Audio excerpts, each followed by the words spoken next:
I am at AXPONA 2024 with Michael Borresen of Borresen Loudspeakers. Michael, so nice to make your acquaintance. Nice to meet you too, Ron. I'd love to understand more about your underlying design philosophy. Tell me about the design philosophy underlying the long, thin array with a Diapolito configuration for the M6. Oh, yeah, it seems like when you equalize the pressure around the tweeter, you get a more sense of more natural coupling to the room. It's not a Diapolito design per se, but the driver placement is like that.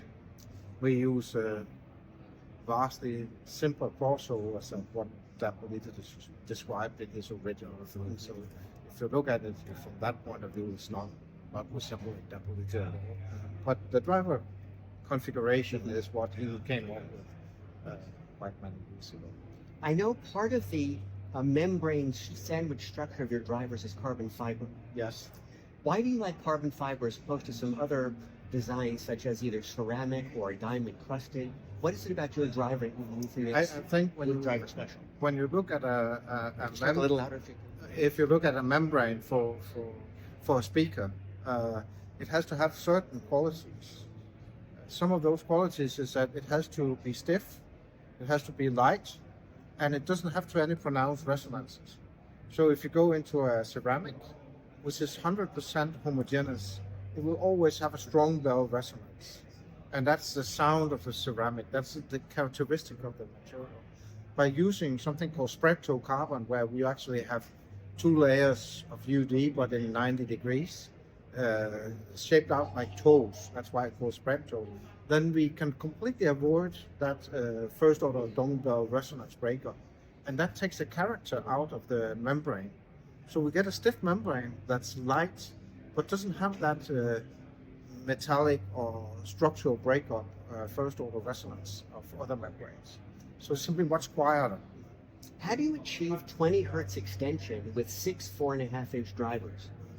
If you look at membrane area during a transient, and you take a normal driver with a paper cone, and you push that in a transient, the membrane area shrinks. It's actually smaller than these 4.5, 5-inch that we use, because they are pistonic, and by that you'll have no problems moving air even in the subsonic frequencies. Why do you like the ported design rather than sealed design for the tower? Sealed design work always with the pressures. So work with pressure inside the cabinet, pressure in the room. So a sealed design will always try to pressurize the room. Whereas when you have a vented design, you work more with getting the air in motion and speed of air flow and air motion. So it couples totally different to the room and opens up and has far less intrusive character of a cabinet within a cabinet. I know you make all of the drivers in-house other than the tweeter. No, we make the tweeters. But now you make the ribbon tweeter as well? Always, we have always made the ribbon tweeter. The ribbon tweeter, I invented that design or made that refinement of design in 1998, 99. Later, that design became the tweeter in the Rydell speakers, which I started together with Lars in 2001. And we continue to use that tweeter design because it's my property. And when we left Rydell, we make a shared agreement so Rydell could continue using that design in their speakers, and we could pursue that venue as well in Borresen. So it's an old design of mine that now lives in two companies. Will we ever see a Borresen subwoofer, or is the subwoofer concept anathema? Yeah, no, we will over time make subwoofers as well. I think that this talk about what is how do you build up bass, and with the experience we have with the smaller speakers where we can get tremendous bass performance out of smaller drivers, of course that has to translate into subwoofers one day. So it's brewing, but not there yet. What is the next new loudspeaker we should expect from Borresen? We just here on this show introduced the C1, and in Munich we will take the two bigger sisters with us, C2 and C3.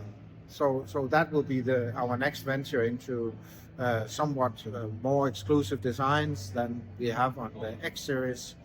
It's like when you do a very good concept that we have in the X, once you're done doing that concept, you already know which element could be bettered upon, and that's what we've done in the C series. So C is the logical next step from the X. So those that are acquainted and know about the X and love the performance, they would love the C even more.